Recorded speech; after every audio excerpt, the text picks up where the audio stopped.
Puji Tuhan, haleluya, haleluya.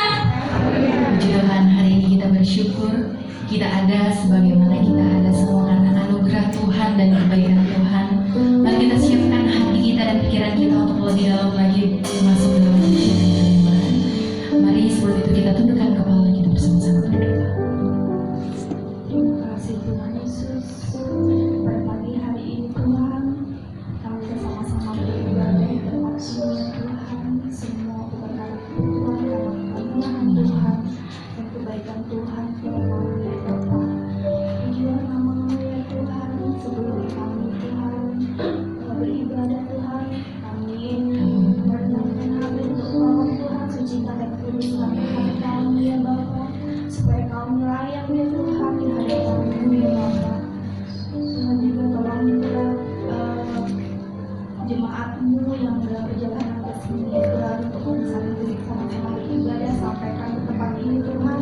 Nanti selama tidak ada segala apapun yang Tuhan mau bersama juga dari ini, dari awal pertengahan hingga akhir ya Bapa, mau diikhlaskan dalam nama-Mu yang penuh kuasa ya Tuhan, dalam nama Tuhan Yesus Kristus. Haleluya. Haleluya, puji Tuhan. Di pagi hari ini kami siap untuk lebih dalam lagi menikmati hadirat Engkau. Bekerjalah Roh Kudus dalam kehidupan kami. Kami mau memuji dan memuliakan Engkau, sebab Engkau layak terima setiap pujian kami Tuhan. Engkau layak terima setiap penyembahan kami. Kami memberikan yang terbaik bagi nama Tuhan. Terima kasih. Terima kasih. Bersama-sama kita memuji. Haleluya. Kasih Tuhan sungguh mulia, tulus dan sempurna mengasihi-Mu.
memuji Tuhan, menyembah dan mengagungkan Engkau Tuhan. Bekerjalah Roh Kudus di dalam kehidupan kami, di dalam nama Tuhan Yesus Kristus. Haleluya, amin. Puji Tuhan. Saudara bersukacita semua, amin.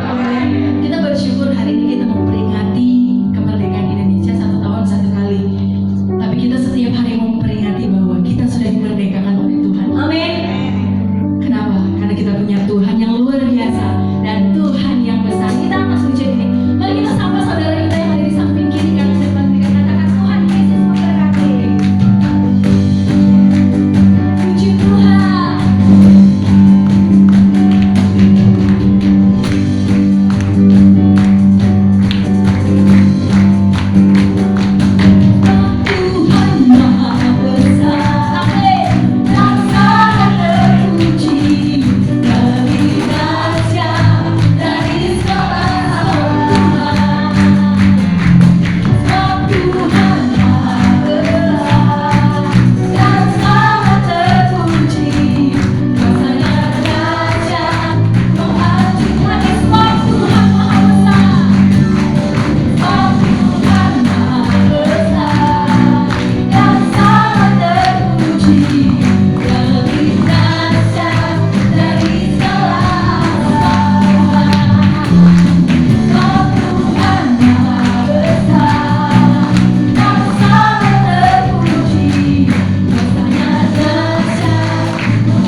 Haleluya, puji Tuhan. Terima kasih banyak Bapak yang baik. Kami semua mengucap syukur untuk semua hal yang sudah Tuhan kerjakan. Karya Tuhan di kayu salib yang sudah membebaskan kita, merdekakan kita. Kita terlepas dari kuasa malu, terlepas dari kuasa dosa. Itu yang perlu kita patut bersyukur. Karena apa? Karya Tuhan yang besar dalam hidup kita, saudara. Mari kita merenungkan kembali bagaimana kasih Tuhan yang besar. Kita menjadi orang-orang yang sudah dimerdekakan oleh Tuhan karena darahnya yang sudah tercurah di kayu salib. Terima kasih Tuhan. Terima kasih. Haleluya, Yesus.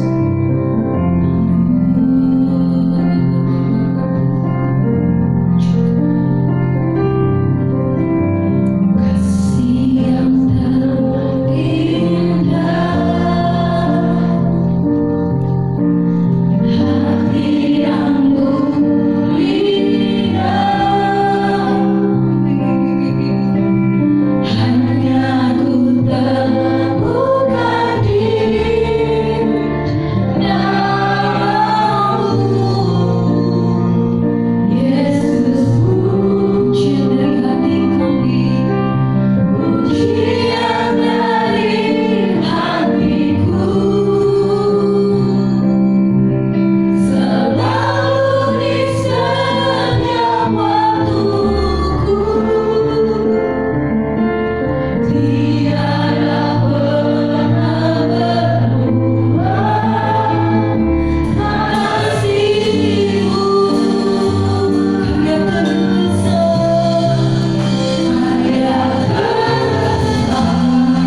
adalah harta yang tak ternilai yang kami miliki Tuhan. Engkau harta yang paling berharga.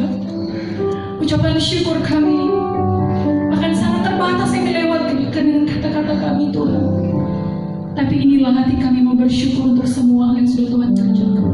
Kami bersyukur kami menjadi orang yang sudah dimerdekakan. Kami terlepas dari kuasa maut. Kami bersyukur kami sudah diampuni oleh Tuhan. Terima kasih banyak Tuhan. Saat ini kami butuh Tuhan dan kami perlu Tuhan. Melalui firman Tuhan yang akan disampaikan oleh hamba-Mu yang sudah Tuhan percayakan. Urapi hamba-Mu dengan urapan yang baru. Segala kuasa iblis dalam bentuk apapun yang mengintimidasi hamba-Mu dalam menyampaikan firman Tuhan, kami tolak, hancurkan, patahkan di dalam nama Tuhan Yesus Kristus. Dan kami semua jemaat-jemaat Tuhan juga di dalam nama Tuhan Yesus Kristus, kami dengan bebas memuliakan Engkau, bebas mendengarkan firman Tuhan. Berikan kami tanah hati yang terbaik Tuhan. Ketika firman itu jatuh di tanah hati yang terbaik, bertumbuh subur dan kami berbuah menjadi hormat kemuliaan nama Tuhan. Dan sebentar kami akan memberikan korbankan persembahan kami yang pertama, ini doa dan syukur kami dalam nama Tuhan Yesus Kristus. Haleluya, amin. Puji Tuhan. Jemaat Tuhan silakan duduk.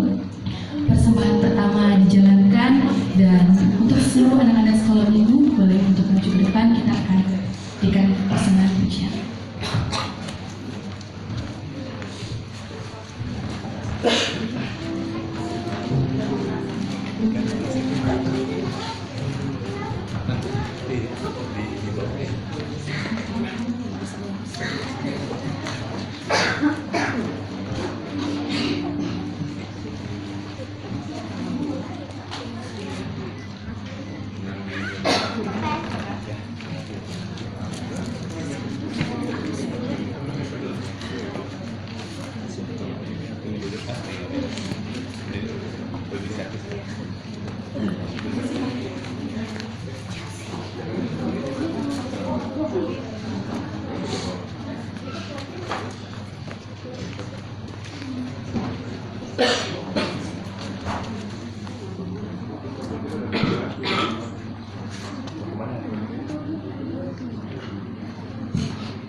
Ku ucapkan berkat atas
Puji Tuhan, jemaat Tuhan, mari kita semua bangkit berdiri sebelum kita mendengarkan kebenaran firman Tuhan. Bersama-sama kita akan menyanyikan lagu kebangsaan kita Indonesia. Mari kita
Haleluya.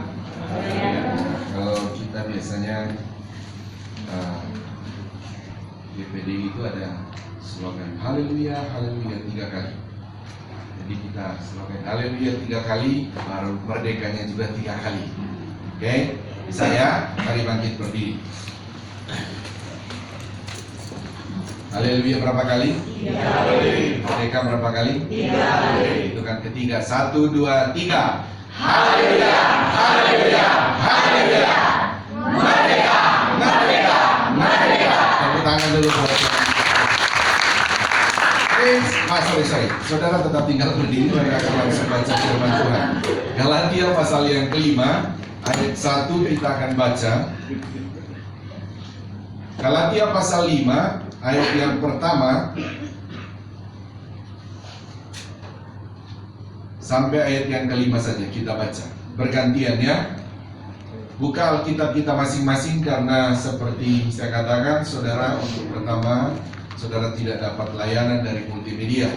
Sebab itu buka Alkitab kita. Saya baca ayat 1, surah ayat 2 dan seterusnya sampai ayat 5. Kemerdekaan Kristen, supaya kita sungguh-sungguh merdeka. Kristus telah memerdekakan kita. Karena itu berdirilah teguh dan jangan mau lagi dikenakan kuk perhambaan. Sesungguhnya aku Paulus berkata padamu, jika kamu menyerahkan dirimu, Kristus sama sekali tidak akan berguna bagimu. Sekali lagi aku katakan kepada setiap orang yang menyunatkan dirinya, bahwa ia wajib melakukan seluruh hukum Taurat. Kamu lepas dari Kristus, jikalau kamu mengharapkan kebenaran oleh hukum Taurat, kamu hidup di luar kasih karunia. Ayat yang kelima bersama-sama, 2, 3. Sebab oleh roh dan karena iman kita menantikan kebenaran yang kita harapkan. Amin. Tuhan berkati, silakan duduk. Lantai bawah juga silakan duduk kembali.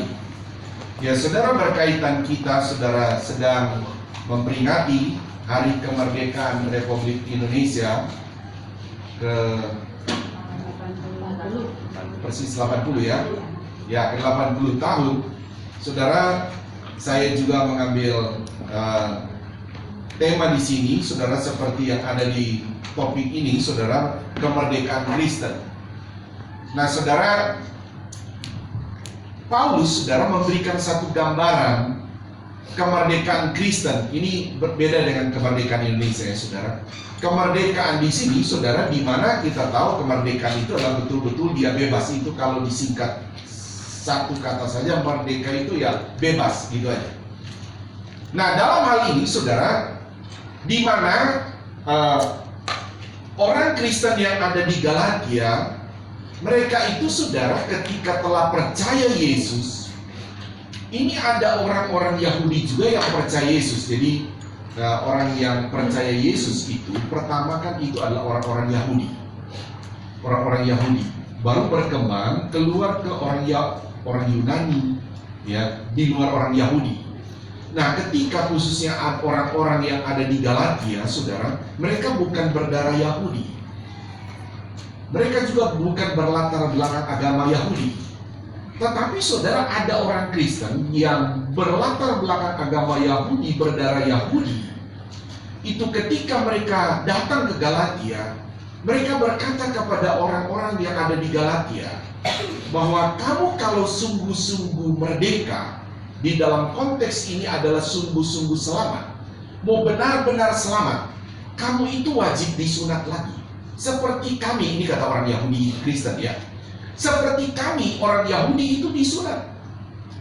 Di ayat yang kedua tadi, sesungguhnya aku Paulus berkata kepadamu, kalau kamu menyunatkan dirimu, Kristus sama sekali tidak ada guna bagimu. Pertama saya jelaskan bahwa bagaimana terjadi satu polemik di dalam jemaat itu, saudara, sehingga jemaat-jemaat di Galatia mereka tuh bingung. Kalau kita ini maksudnya begini, saudara, balik ke ayat 1 dulu. Mereka mau berkata bahwa bagaimana sebetulnya konsep keselamatan di dalam Kristen itu? Apakah konsep keselamatan dalam Kristen itu ketika kita percaya Yesus saja kita sudah selamat? Ataukah ini jemaat Galatia, saudara, ataukah memang kita percaya Yesus baru ditambah sunat, baru ditambah lagi lakukan Taurat yang lain? Kalau kita akan baca sampai ayat 1 perikop ini, sampai ayat yang ke saudara baca sampai 15, itu ada aturan-aturan Taurat lagi yang orang-orang Kristen yang berlatar belakang Yahudi ini, saudara, mereka itu pemahaman tentang keselamatan belum totalitas murni. Jadi mereka masih mau, saudara, bahwa harusnya kalau selamat kamu wajib lagi disunat, wajib lagi lakukan Taurat. Nah, ketika itu pemahaman yang masih salah dari orang Yahudi, mereka masukkan kepada orang-orang Kristen yang ada di Galatia, saudara, mereka jadi bingung. Nah, saudara, dalam hal ini tentu bagi kita juga saya menyampaikan ini dengan suatu tujuan, supaya jemaat Tuhan di tempat ini memiliki pengertian tentang keselamatan di dalam Yesus. Itu harus memiliki pengertian yang benar. Karena saudara, di zaman sekarang pun, saudara, polemik tentang keselamatan itu masih berbeda-beda. Saudara, baik di dalam Kristen juga, saudara, baik kita berhadapan dengan orang lain atau tanpa disadari. Kadang-kala, saudara, dalam konsep pemahaman tentang keselamatan ini, saudara, ada kalanya orang merasa kayaknya saya belum benar-benar selamat. Nah, begitu, saudara. Nah, ini di sini, saudara, ayat yang pertama coba kita baca bersama-sama. 1, 2, 3. Supaya kita sungguh-sungguh merdeka, Kristus telah memerdekakan kita. Karena itu berdirilah teguh dan jangan mau lagi dikenakan apa? Hukum perhambaan. Nah, nanti kita akan bahas ayat ini. Saudara, saya akan mulai masuk saudara mengajarkan saudara begini, saudara. Di ayat pertama ini, saudara, mengenai kemerdekaan Kristen ini, itu berbicara tentang konsep keselamatan kita. Sebelum saya bawa ke saudara lebih jauh dalam pemahaman keselamatan, saya coba mau tanya dulu, siapa di antara saudara di tempat ini yang betul-betul saudara itu merasa saudara sungguh-sungguh sudah selamat? Coba angkat tangan. Saudara sungguh-sungguh sudah selamat. Di lantai bawah? Oke, turun tangan. Saya tanya, seandainya Tuhan Yesus datang hari ini, saudara pasti selamat? Amin. Pasti masuk surga? Coba tanya kiri kanan, kalau Tuhan datang hari ini, kamu masuk surga?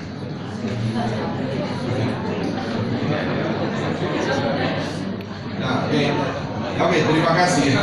Saya sengaja tanya supaya saudara itu yakin, saudara.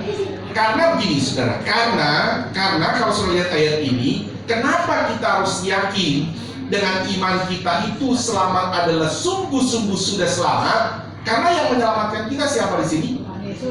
Tuhan Yesus, bukan kita. Amin, saudara. Nah, di Galatia, jemaat di Galatia ini kan jadi bingung mereka. Satu sisi ada orang Kristen, orang Yahudi pun datang berkata, oh supaya kamu sungguh-sungguh selamat, kamu itu harus disunat lagi, kamu itu harus lakukan Taurat lagi.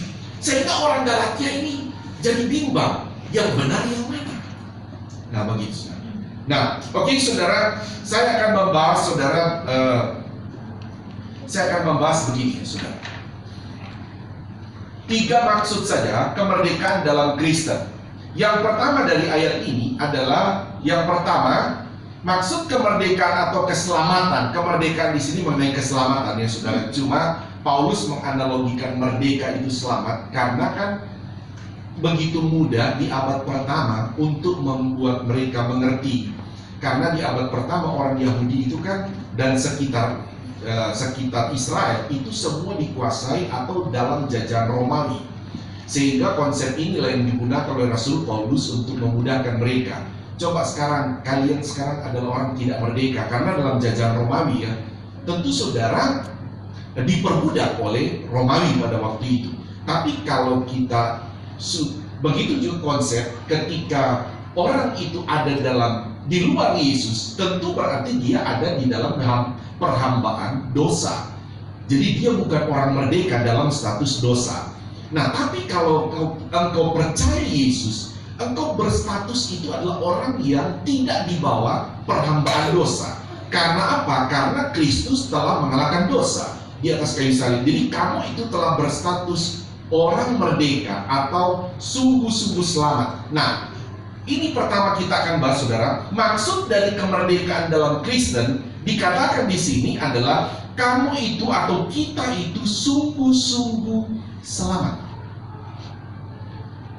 Nah, kalau saya sudah bertanya tadi, saudara, sehingga bagi kita, saudara, dalam hal ini, kalau kita dalam bernegara, Indonesia ini banyak persoalan tentang ekonomi, tentang masih ada kasus-kasus kriminal. Tapi status dalam negara ini, kita dalam bernegara adalah statusnya adalah negara yang merdeka. Begitu kan, saudara? Adapun banyak persoalan di dalam negara bukan menyinggung tentang kemerdekaan. Makanya kadang-kala saudara kita melihat atau saudara sebagai anak-anak mahasiswa, anak SMA, saudara, kita kalau bicara konteks merdeka Indonesia, so jangan kaitkan, oh kita ini belum merdeka karena kita buktinya banyak yang kelaparan. Ini beda, saudara, beda. Bicara kemerdekaan negara dan persoalan-persoalan di dalam negara itu hal berbeda dengan status sebagai negara yang merdeka. Begitu, saudara. Nah, begitu juga kita sebagai orang yang selamat, betul-betul selamat. So jangan kaitkan dengan, wah katanya saya sudah merdeka, saya sudah selamat, tapi saya banyak persoalan, banyak ini, banyak pergumulan. Itu hal berbeda lagi. Nah, kita kunci saja, saudara, dalam satu pemahaman kita mengenai kemerdekaan atau keselamatan ini. So, harus bedakan dengan saya bilang kita ada persoalan di dalam rumah tangga, persoalan dalam keuangan, persoalan di dalam saudara, pekerjaan dan lain sebagainya. Jadi ini bicara mengenai bagaimana status kita yang tadinya adalah orang berdosa yang tidak bisa lagi, saudara, ada di dalam satu kehidupan Allah, yaitu sorga. Saudara, itu adalah dimerdekakan. Setelah itu Yesus datang memerdekakan kita, sehingga kita, saudara, memiliki status bahwa orang yang betul-betul selamat. Nah, saudara harus ingat ya, sebagaimana kita sebagai warga negara Indonesia, status kita sebagai rakyat adalah rakyat yang merdeka di dalam Indonesia. Itu dulu pahami. Ini cara status. Sama dengan kita juga, saya bilang tadi, saudara, keselamatan kita sebagai saudara yang percaya Yesus Kristus, status hidup saudara adalah betul-betul orang yang selamat. Amin, saudara. Adapun saudara dan saya punya pergumulan, punya sakit penyakit, punya persoalan dalam rumah tangga, punya persoalan dalam usaha, pekerjaan, dalam pendidikan, itu tidak menyinggung tentang status keselamatan kita. Jadi kalau kita melihat dalam status konteks keselamatan kita di dalam Yesus Kristus, kita sungguh-sungguh merdeka atau sungguh-sungguh selamat. Amin. Jadi saya harap dalam poin 1 ini, jemaat Tuhan di tempat ini punya pemahaman iman yang dimana keselamatan kita betul-betul atau sungguh-sungguh sudah selamat. Haleluya.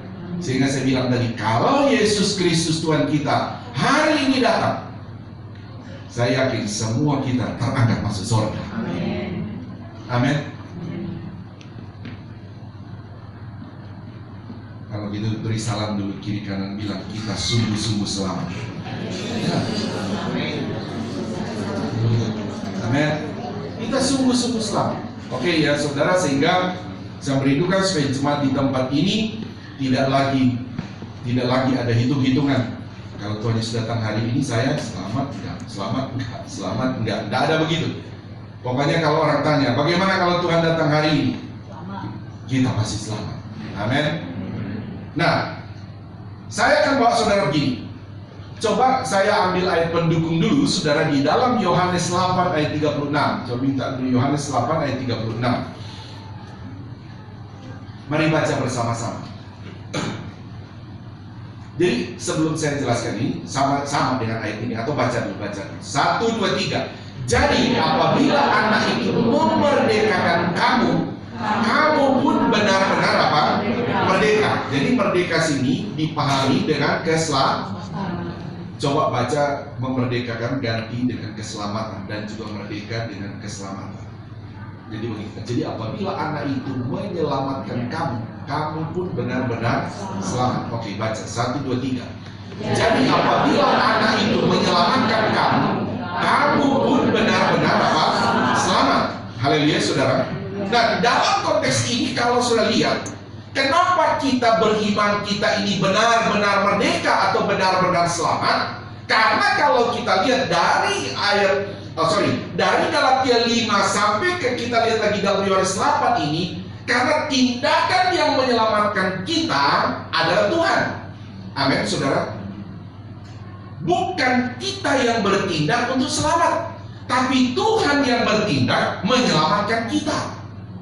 Sangat berbeda tentu, saudara, dengan agama lain. Agama lain, saudara, itu adalah mereka bertindak untuk mencapai keselamatan. Haleluya, saudara. Jadi mereka berusaha terus datang dengan cara berbuat baik, dengan cara melakukan berkorban dan lain sebagainya.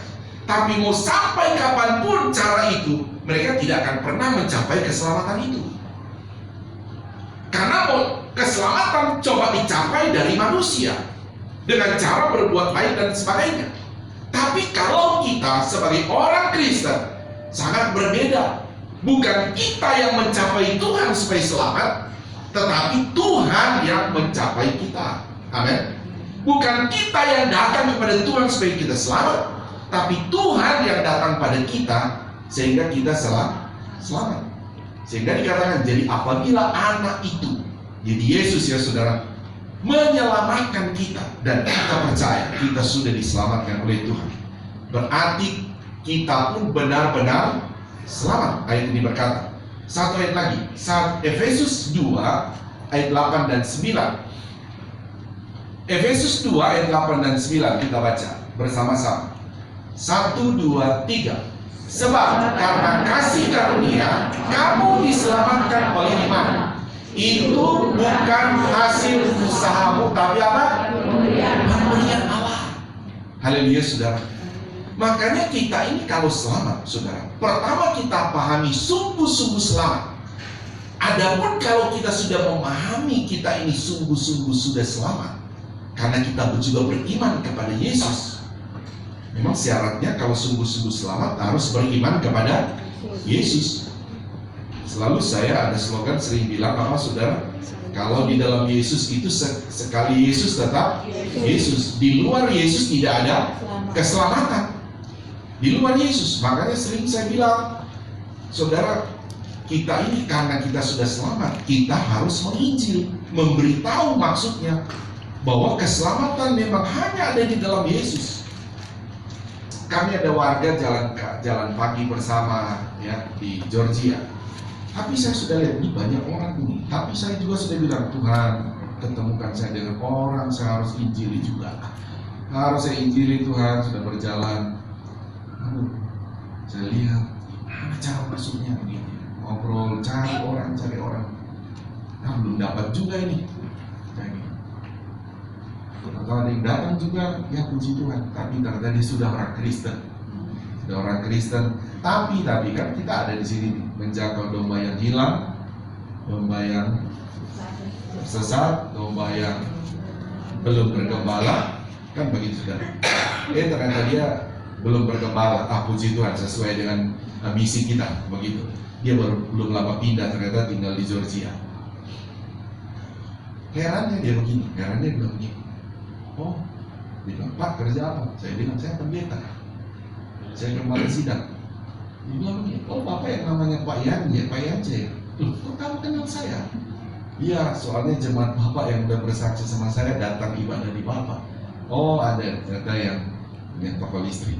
Ada Bu Elin ya. Ada Bu Elin ini yang sudah bersaksi. Ya, puji Tuhan. Harus begitu jemaat. Jadi saya lihat, oh ternyata jemaat dengar-dengaran juga berusaha bersaksi ya. Dia bilang, oh ya Pak, nanti kapan saya akan ke sini. Nah, oke, kita balik. Poin utamanya begini, saudara. Maksud saya begini, betapa pentingnya keselamatan itu. Amin, saudara. Karena keselamatan yang betul-betul yang dirindukan oleh semua manusia, semua manusia itu pengen selamat. Betul nggak, saudara? Apapun agamanya, sekalipun dia tidak beragama, itu saudara. Dia tidak beragama, apapun di dalam alam bawah sadar dia, di dalam kehidupan dia, tentu dia tetap pengen selamat. Dan keselamatan itu, saudara, hanya ada di dalam Yesus Kristus Tuhan kita. Dan kalau kita yang sudah memahami dengan benar keselamatan itu hanya ada di dalam Yesus, berarti kita harus memberitahu keselamatan itu kepada orang yang belum mengerti keselamatan. Haleluya, saudara. Nah, di dalam hal ini, saudara, kita harus menjelaskan keselamatan yang sedang kita nikmati sekarang ini itu bukan hasil usaha kita. Haleluya, saudara. Bukan hasil usaha kita. Maka tetapi itu adalah pemberian Allah. Makanya saya bilang, keselamatan yang sedang kita miliki sekarang, yang betul-betul adalah selamat, itu bukanlah usaha kita, bukan tindakan kita yang datang pada Tuhan, tetapi itu adalah tindakan Allah kepada kita. Dia beri kita keselamatan. Makanya kalau kita sekarang berani berkata, kalau Tuhan datang hari ini, saya percaya, saya pasti masuk surga. Kenapa? Karena keselamatan itu bukan usaha kita. Keselamatan itu adalah pemberian Allah bagi orang yang percaya pada Yesus. Haleluya. Masih ada keluarga saudara yang belum selamat? Masih ada? Jadi beban rohani buat saudara dan saya. Amin. Jadilah itu beban rohani. Bergumul kepada Tuhan, bilang, Tuhan, ini keselamatan ini cuma ada satu jalan, tidak ada jalan lain. Dan keselamatan di dalam Kristen ini benar-benar itu selamat, kata kitab Galatia tadi, balik Galatia tadi. Kita ini betul-betul atau sungguh-sungguh selamat. Nah, sebab itu begini, saudara. Di dalam Yohanes 3 ayat 14, kita lihat ayat 14 sampai 18 kita akan baca. Yohanes pasal 3, mari bangkit berdiri, jemaat Tuhan. Bangkit berdiri.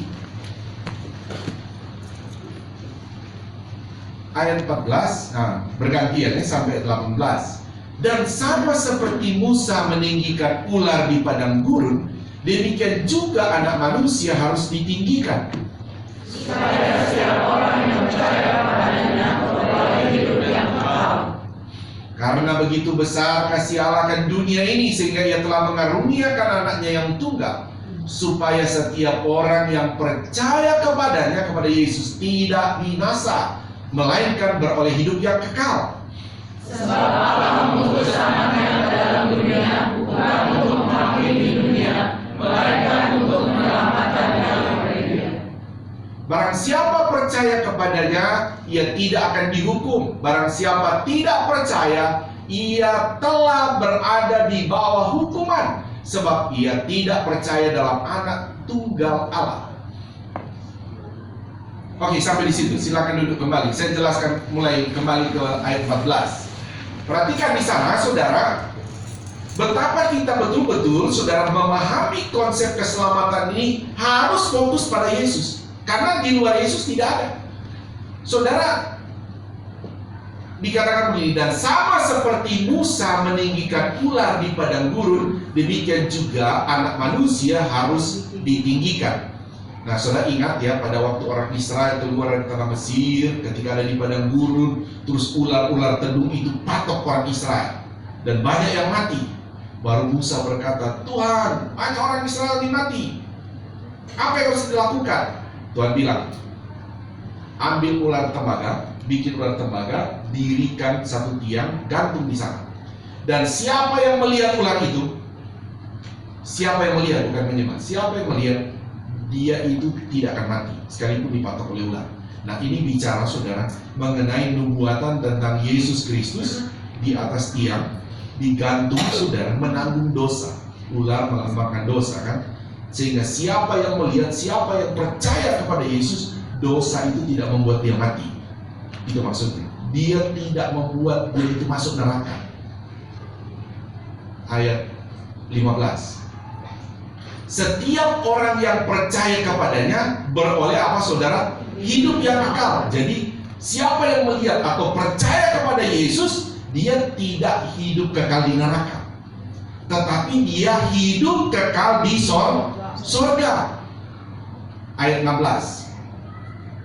Karena begitu besar kasih Allah akan dunia ini, sehingga Ia telah mengaruniakan anaknya yang tunggal. Jadi kita melihat kasih Allah, saudara, sehingga anaknya yang tunggal, atau kita percaya Yesuslah yang datang. Makanya begini, saudara ya, saya sering bilang bahwa saya harus punya konsep pemahaman yang benar ya, bahwa kenapa kita ini diselamatkan di dalam Yesus. Karena penebusan Yesus itulah yang menanggung dosa kita di atas kayu salib. Ini bukan berarti Bapa dan Roh Kudus tidak terlibat ya. Cuma saudara, ada kalanya maksud saya begini.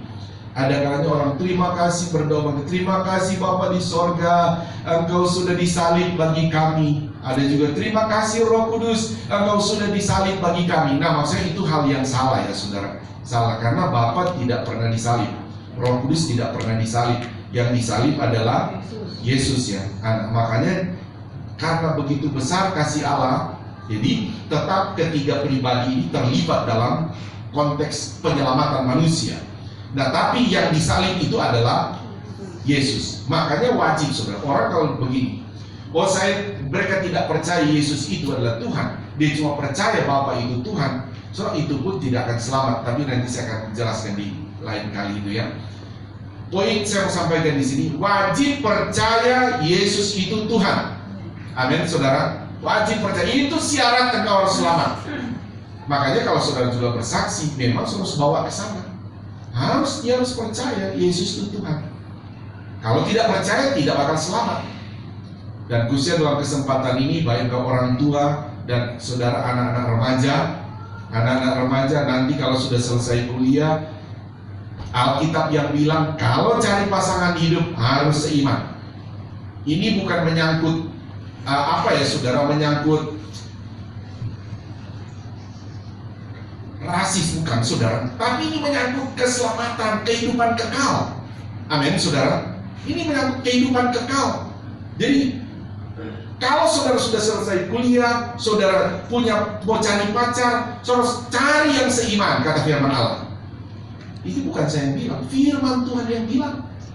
Karena ini bukan hanya keenakan hidup kamu punya pasangan di dunia, ini kehidupan kekal. Haleluya. Hidup kekal. Jadi anak-anak muda nanti kalau sudah selesai kuliah, kalau sudah mau lihat pasangan hidup, sering saya bilang, coba anak-anak remaja, saya sudah ajar di gereja. Syarat pertama apa? Apa? Apa saudara? Syarat pertama harus apa?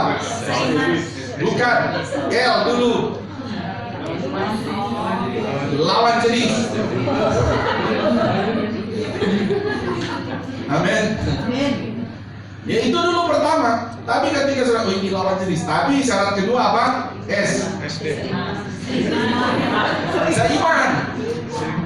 Kalau saudara ini lawan jenis Pak. Tapi orang tua lihat, bilang aja sama anak-anak, kalau tidak seiman, ini bukan karena saya bilang tadi bukan rasis ya. Ini persoalan hidup kekal. Amin saudara. Dilawan jenis dan seiman itu harus. Haleluya saudara ya. Ketiga apa? Dan remaja coba bilang. Ketiga apa? R. Harus rajin. Saudara, susah saudara. Saudara tahu setelah selamat, apa Tuhan bilang diam? Enggak, saudara. Harus rajin isi neraca. Amin. Kita kan bukan berarti oh enak saya sudah selamat terus kita diam-diam. Enggak. Orang yang sudah selamat dia akan buktikan dia berbuah. Itu berbuah itu termasuk dibilang rajin. Gitu. Oke. Kita pindah lagi. Jadi kalau kita sudah selamat kita akan beroleh hidup kekal. Makanya saudara, setiap kita saudara, bagaimana kehidupan kita untuk supaya tetap kita yakin saudara kita ini adalah hidup kekal di sorga.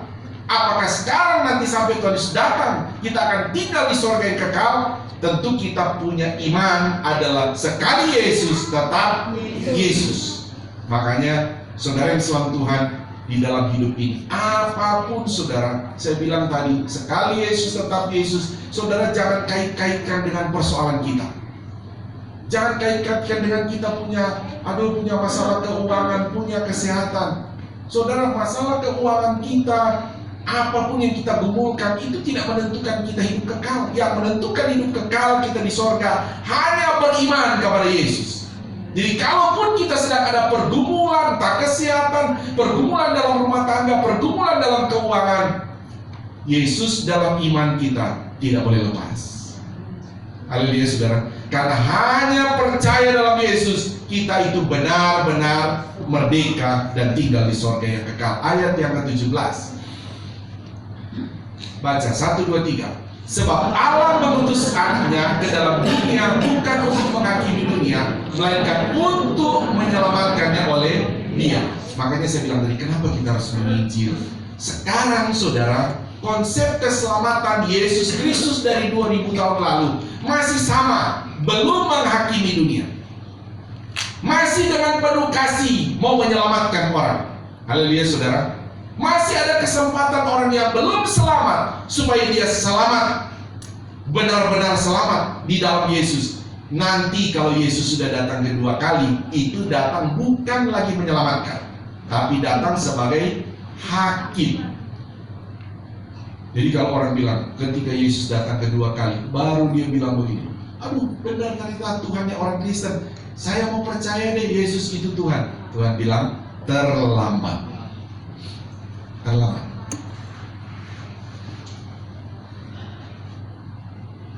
Jadi sekarang ini adalah kita sering sebut adalah zaman anugerah. Maksudnya anugerah, Tuhan masih memberi kesempatan.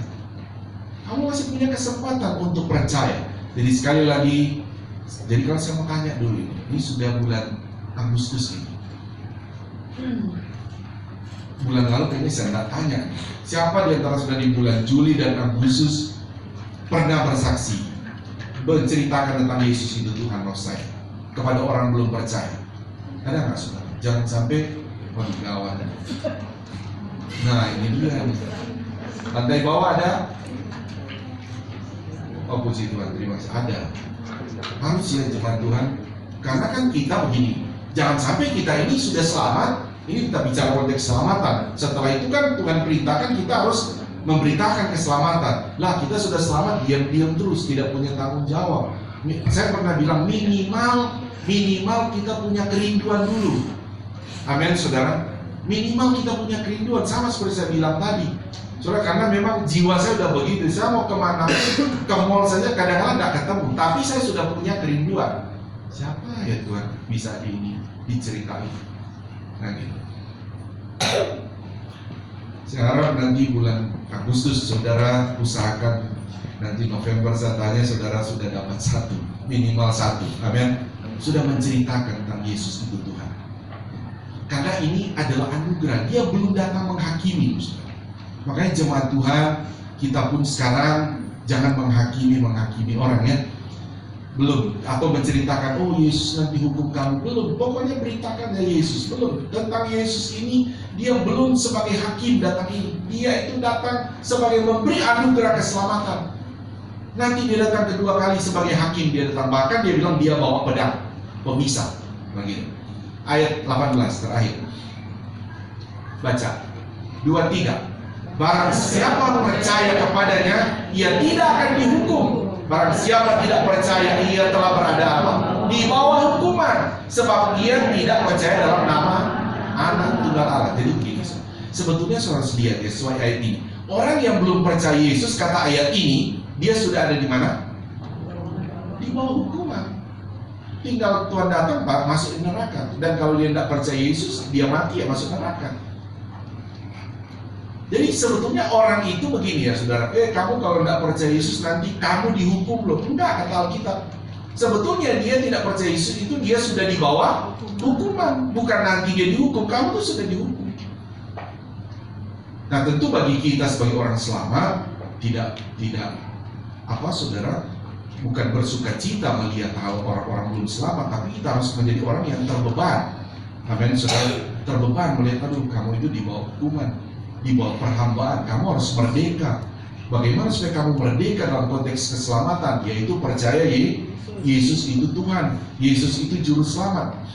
Oke, saya akhiri satu ayat saudara. Saya akhiri satu ayat. Nanti sebentar jemaat Tuhan, sebagaimana pengumuman ya saudara, jangan langsung pulang. Jadi kita ada perjamuan kasih, saudara makan dulu. Jadi poinnya begini saudara ya, jangan, pertama saya bilang minggu lalu begini.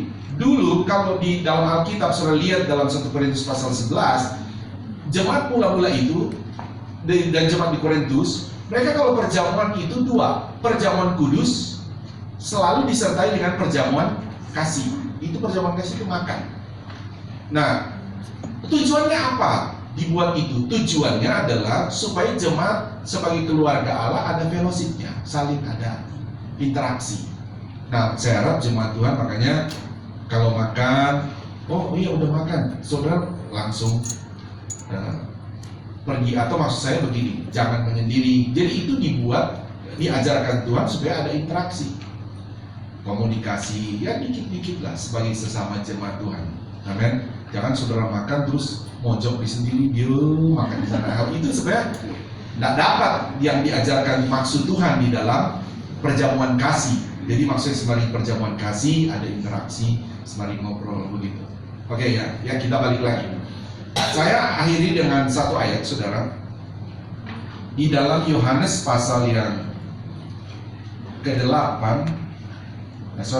Efesus pasal yang kedua. Kita balik ke Efesus. Kita pindah aja. Titus pasal 2, Titus pasal 2 ayat yang ke-11. Titus pasal 2, mari baca. 1, 2, 3. Karena kasih karunia Allah yang menyelamatkan semua manusia, sudah dikata ayat 12.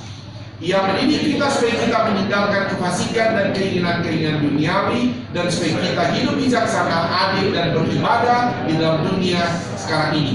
Jadi ini saya masuk begini. Setelah kita memahami dengan benar tentang konsep keselamatan hanya ada di dalam Yesus, dan kita memiliki keselamatan yang betul-betul selamat, saudara, tentu tindakan kita, saudara, firman Allah berkata, kita tidak hidup dalam keinginan duniawi, kita hidup bijaksana, kita hidup harus beribadah. Itu adalah tindakan di mana saya bisa bilang bukti-bukti aku selamat. Saya pernah bilang begini, saudara. Nah, bukti kita adalah orang selamat, ya kita harus beribadah. Bukti kita selamat, ya kita berkorban. Bukti kita selamat, ya kita berbuat baik. Amin, saudara. Jadi itu sudah bukti kita selamat. Kalau bukan berarti kita harus ibadah, kita harus berbuat baik, kita harus berkorban supaya selamat. Itu pemahaman agama seberang. Ya saudara, karena mereka belum selamat. Tapi karena kita orang sudah selamat, kita harus bertindak sebagai orang selamat. Kita beribadah. Makanya kita beribadah ini bukanlah supaya selamat, tapi karena kita sudah selamat, maka kita beribadah. Haleluya. Puji nama Tuhan. Jadi ayat yang pertama, saudara, kita masih membahas ini. Nanti saya lanjut lagi minggu depan. Memahami tentang kemerdekaan Kristen, saudara. Yang dimaksud kemerdekaan Kristen itu atau keselamatan di dalam Kristen, yaitu percaya Yesus itu, saudara, betul-betul atau dikatakan kembali ke Galatia 5 ayat 1, kita itu sungguh-sungguh selamat. Amin, saudara ya. Kita ini sungguh-sungguh selamat. Jadi sekali lagi, status keselamatan kita di dalam Yesus Kristus, totalitas kita adalah orang selamat. Tuhan berkati kita. Biarlah firman Tuhan yang saya sampaikan saat ini mengenai kemerdekaan Kristen membawa kita sebagaimana kita tinggal di negara Indonesia ini. Kita harus, kita tentu memiliki status sebagai negara yang benar-benar merdeka. Demikian juga status keselamatan kita, saudara, adalah statusnya benar-benar selamat. Haleluya. Tuhan berkati. Mari bangkit berdiri, lantai bawah bangkit berdiri juga. Kita akan berdoa. Kami datang kepadamu Tuhan, kami bersyukur di hari kemerdekaan Republik Indonesia ini.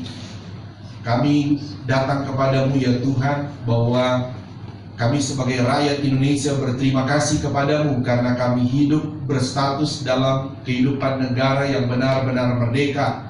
Sebab itu kami juga berdoa, Tuhan, berkati pemerintah kami, bagaimana mereka memimpin negara ini di negara yang merdeka. Tapi ada persoalan-persoalan di dalamnya, Tuhan. Tapi kami berdoa, hikmat Tuhanlah turun bagi pemerintah kami. Dari presiden, wakil presiden, para menteri-menterinya, sampai ke pemerintah daerah, TNI, Polri. Taruhlah hikmat-Mu, kebijaksanaan-Mu kepada pemerintah kami dan juga kepada rakyat Indonesia. Terima kasih ya Tuhan, supaya semua kami rakyat Indonesia, bagaimana kami terus berbuat baik untuk negara ini. Demikian kami juga Tuhan sebagai anak-anak-Mu yang diselamatkan. Kami benar-benar sudah selamat. Sebab itu tolong juga kami Tuhan sebagai orang yang benar-benar selamat, supaya kami melakukan tanggung jawab kami sebagai orang yang sudah diselamatkan oleh Tuhan. Adapun kami saat ini ada pergumulan demi pergumulan, baik dalam pergumulan kesehatan, pergumulan dalam rumah tangga, pergumulan di dalam keuangan, dalam pendidikan anak-anak kami, di dalam pekerjaan, dalam bisnis anak-anak-Mu. Semua pergumulan ini kami taruh ke dalam tangan Tuhan, karena kami percaya sebagai orang yang diselamatkan Tuhan, selalu Tuhan menyatakan mujizatnya, selalu Tuhan menyatakan pertolongannya. Terima kasih. Di dalam nama-Mu Tuhan Yesus kami berdoa dan mengucap syukur. Haleluya. Semua yang percaya berkata amin. Tepuk tangan beri tepuk tangan. Silakan duduk. Oke, Tuhan berkati. Sekali lagi mohon maaf dan saya serahkan pada yang bertugas. Puji Tuhan, saudara terberkati oleh firman Tuhan. Amin. Saat ini kita akan memberikan persamaan yang kedua. Sebelum itu mari kita tundukkan kepala dalam doa.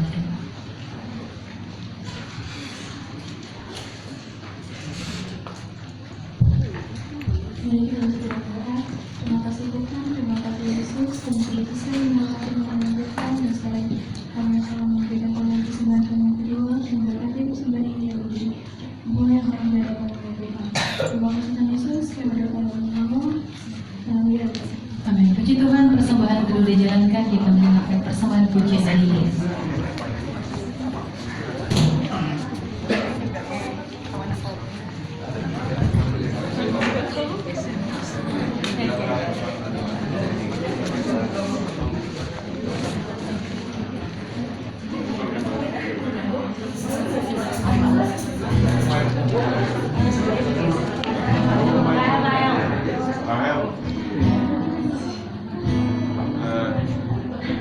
Cik.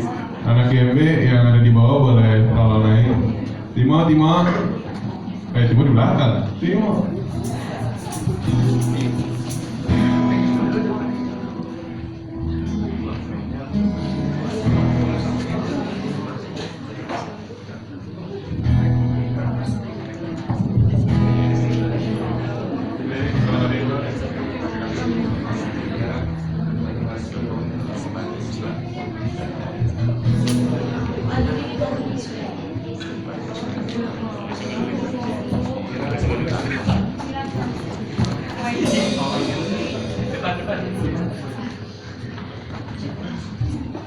Siap ya. Oke. Kenceng dulu ya.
seluruh jemaat Tuhan yang sudah datang pada ibadah, kita semua sudah sama-sama melayani Tuhan.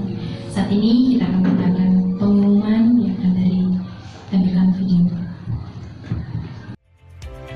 Pengumuman kegiatan sepanjang minggu ini Jemaat GPDI Air Siloam Kota Wisata. Hari Senin, ada doa dan puasa mingguan. Hari Rabu, ada ibadah konsel. Hari Jumat ada ibadah gabungan WSP dan Pelprip di gereja. Hari Sabtu, ada doa pagi di gereja dimulai jam 7 pagi.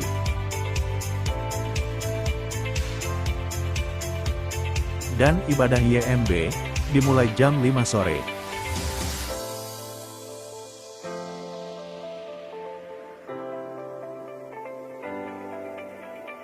Hari Minggu, jadwal ibadah berjalan seperti biasa. Dan diingatkan kembali, seluruh jemaat GPDI Kota Wisata wajib membaca Alkitab setiap hari. Dan jangan lupa untuk terus saling mengingatkan dalam keluarga supaya terus membaca Alkitab setiap harinya. Jikalau ada yang akan memberikan persembahan persepuluhan, dapat ditransfer ke nomor rekening yang tertera di bawah ini. Setelah itu dapat menginformasikan kepada Ibu Gembala untuk didoakan. Bagi setiap jemaat yang ingin menjadi jemaat tetap GPDI Kota Wisata, dapat menghubungi Ibu Gembala atau Sekretariat Gereja. Bulan September, jadwal diakonia YMB dan sekolah minggu kepada warga lansia Ciangsana.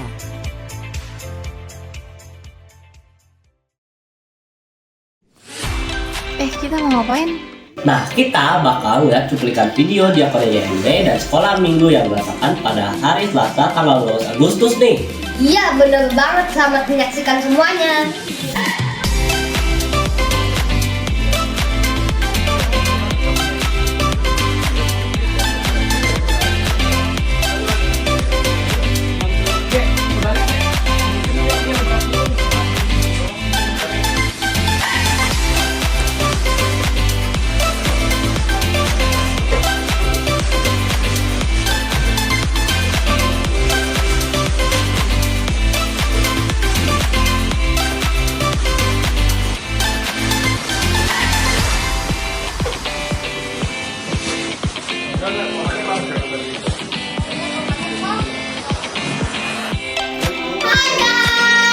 Jadi sekarang kita udah selesai pakai sembakonya dan kita bakal bagiin sembakonya di hari Selasa.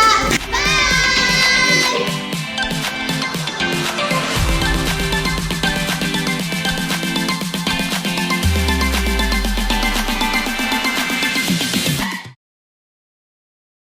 Puji Tuhan, demikianlah pengumuman kita di minggu ini. Apa ada tambahan dari Bapak Ibu Gembala? Tidak ada, kita akan akhiri ibadah kita pada siang hari ini. Mari kita bangkit berdiri semua. Selanjutnya saya serahkan kepada Ibu Gembala untuk berdoa.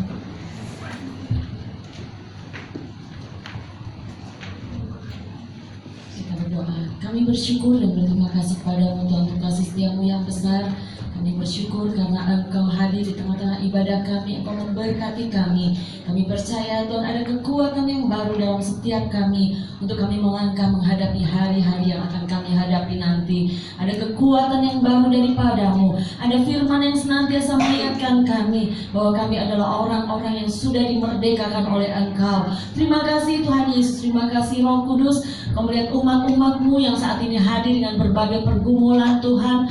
Kami tahu Tuhan hanya Engkau Allah yang sanggup menolong kami. Oleh karenanya setiap pergumulan umat-umat-Mu mengenai apapun juga kami bawa kepadamu. Dan biarlah Tuhan Engkau nyatakan pertolongan-Mu bagi kami. Engkau akan memberikan jalan keluar bagi setiap kami. Ada kesembuhan, ada pemulihan, ada kelepasan di dalam dalam Engkau Tuhan, dan ada jalan keluar bagi setiap kami Tuhan. Terima kasih Tuhan Yesus, terima kasih Roh Kudus. Berkati keluarga umat-umat-Mu, berkati usaha umat-umat-Mu, berkati pendidikan anak-anak-Mu Tuhan.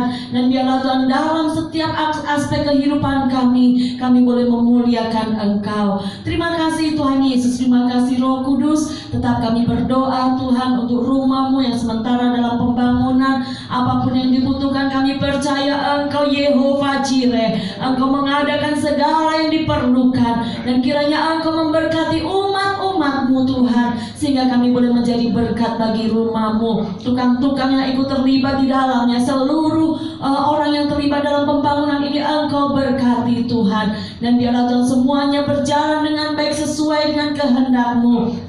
Nama Tuhan dipuji, dipermuliakan. Terima kasih Tuhan Yesus. Bangsa negara ini juga kami taruh ke dalam tangan-Mu. Kami percaya Tuhan Engkau punya agenda yang khusus bagi bangsa ini, dan kami akan melihat kemuliaan-Mu dinyatakan di tengah-tengah bangsa ini. Sebelum kami pulang Tuhan, kami akan menikmati berkat-berkat makanan minuman yang ada. Kiranya Tuhan Engkau memberkati setiap makanan minuman yang ada. Engkau sucikan, kuduskan, dan kuasa firman-Mu sehingga menjadi kesehatan, kekuatan bagi kami. Berkati umat-umat-Mu Tuhan, berkati kami semuanya Tuhan. Terima kasih Tuhan Yesus, kami mau menerima berkat yang daripada-Mu. Mari angkat kedua belah tangan kita.